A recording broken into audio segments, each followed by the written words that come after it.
Hi, in this video, we are going to discuss about the magnetic field at an axial point. So basically, in this diagram that I've drawn here, there is a circular loop and there is current I which is moving through it. Its radius is A and this is the center point as I have labeled the center point to be O. And then there is a point P. Let me write it down. So yes, this is point P. Oops, sorry.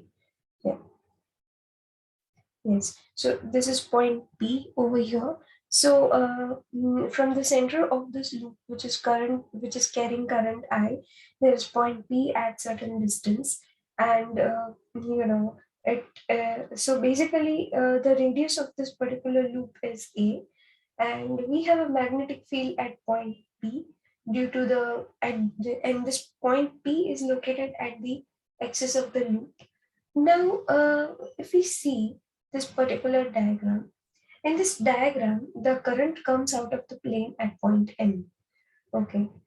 As in, suppose if you are watching this video through a phone and your phone is lying on the table, and so you can just imagine as if the current is coming out of the phone screen. So that is how you need to imagine that current is coming out of the plane from point N and it is going into N, like it is going back in at point N. So now if we consider the current element IDN uh, at mm, of the wire at point N. So the vector joining in the point P is going to be R is equals to NP. All right. So the magnetic field at point P due to this current element. So I'll just write down the current element that we are taking into consideration. So the current element is actually IDL, and then the magnetic field at point P, the magnetic field at point P. So that one is going to be dB. We have dB, which is equal to mu 0 upon 4 pi into I into dl cross r upon r cube. Well, this expression is coming from Biot-Savart's law, and I have already created a video on Biot-Savart's law, so you can just go through it and revise and understand what is Biot-Savart's law.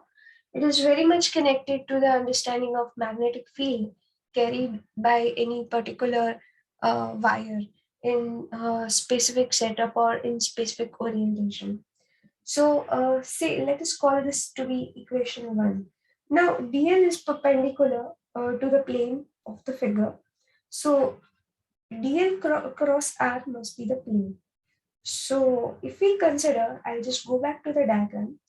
So if we consider that dl is perpendicular to the plane of the figure, like as I said, that current is coming out from the screen, like from the plane, like screen here. Okay. So say current is coming out, meaning that uh, dl cross r will be the plane. Now for that, you just need to understand the basics of vectors and scalars. So this cross r is indicating the plane, and so according to, now the figure shows the direction of dB according to the rules of vector product. So since cross r is the plane itself, so where will dB be directed? So according to the vector product, dB is directed, and you can clearly see where dB is directed. Okay. So magnitude of the field. So now we want to know the magnitude of the field. We expressed the magnetic field with the help of, a vector quantity, like that is dB. So now I'm interested to find out the magnitude of the field. Okay, so I can write it as dB. So the vector sign disappears, which is equal to mu 0 I upon 4 pi into dl into dl upon r square. Now, where is this r square coming from? You should check out my video on Biot-Savart's law. So we have not taken r as it is just the magnitude that we are considering. All right. So if we apply Pythagoras law, then we can, from the diagram, we can clearly write the r square as a square plus b square. So if we go back to the diagram, you know, this is a and here this is b. So according to the Pythagoras formula, we get, r to be r as, a square plus d square raised to, r square is equals to a square plus d square. So I'll just write down that r square is equals to a square plus d square from the given diagram. But now the component along the axis, that is, so here dB is given, so its component along the axis, right? We need to know that component. So I'll be just writing the component along the axis. So I'll be writing it as dB cos theta, dB cos theta, which is equal to mu 0 IA dl upon 4 pi a square plus d square raised to 3 by 2. So what basically I have done is I have just substituted the value of cos theta. Okay, and that's how I get this equation. I think I should be showing that to you. So just let me show that. I'll just, write down the value of dB that we wrote it here. Okay, so that's going to be mu 0 I upon 4 pi into dl upon a square plus d square.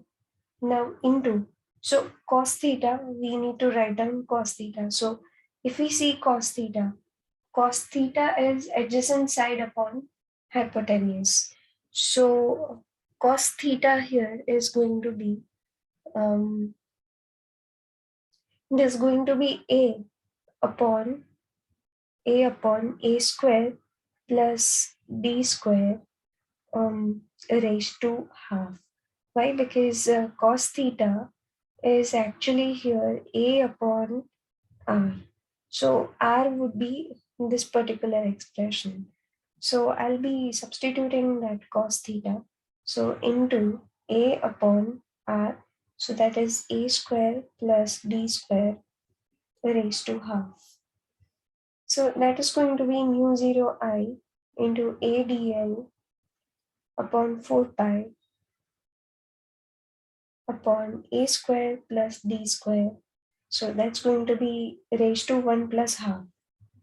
So mu 0 I upon 4 pi into a dl upon a square plus d square raised to 3 by 2. This is what we get. This is the component of dB along the axis. So dB cos theta. So you can write this to be equation 2. So now we want to find the resultant field. Okay, so we can just simply write the resultant field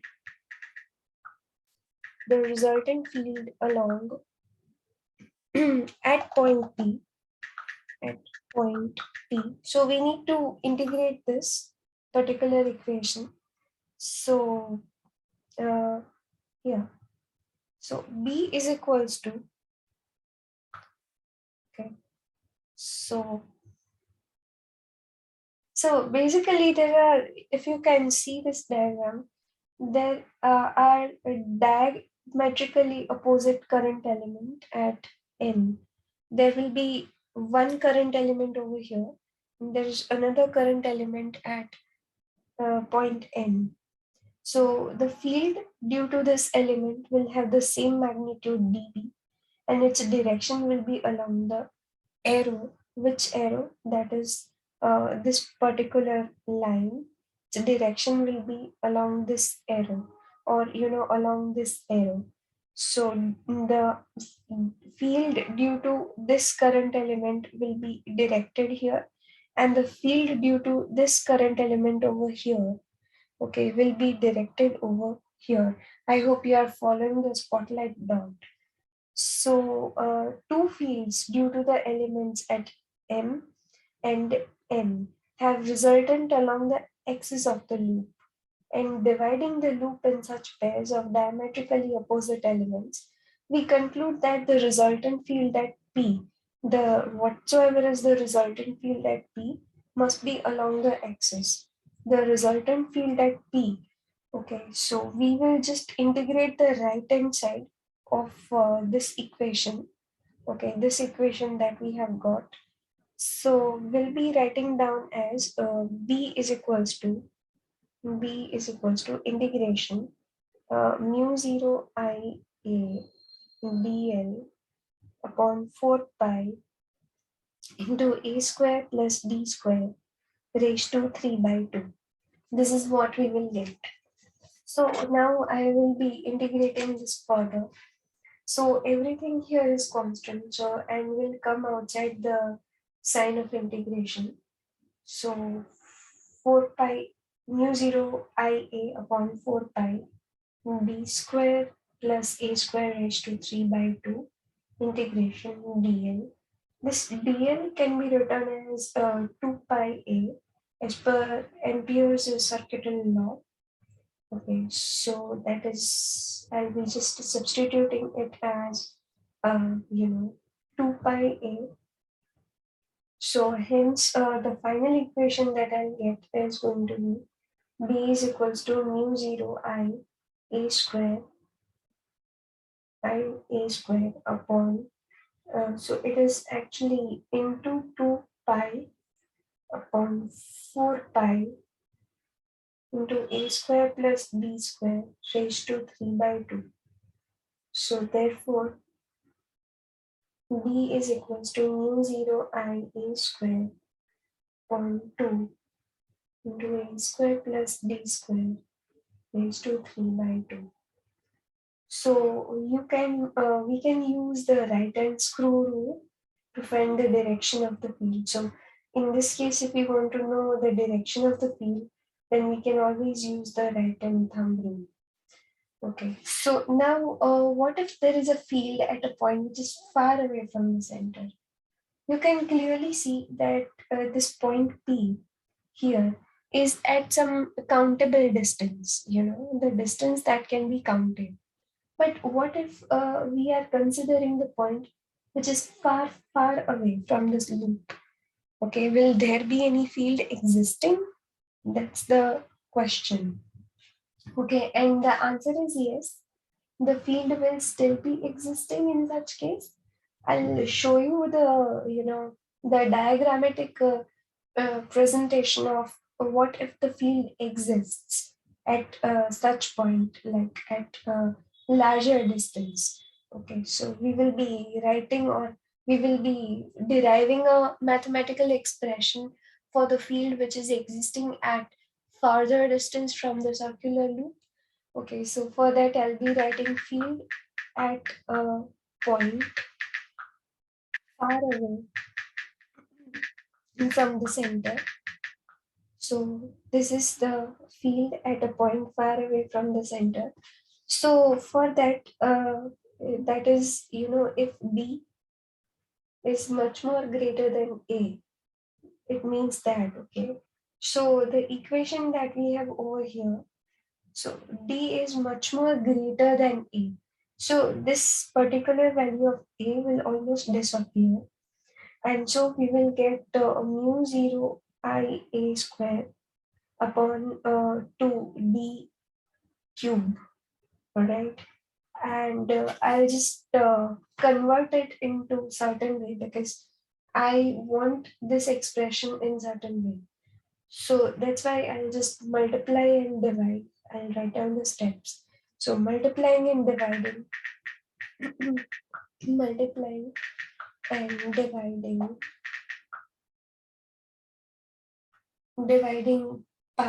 2 pi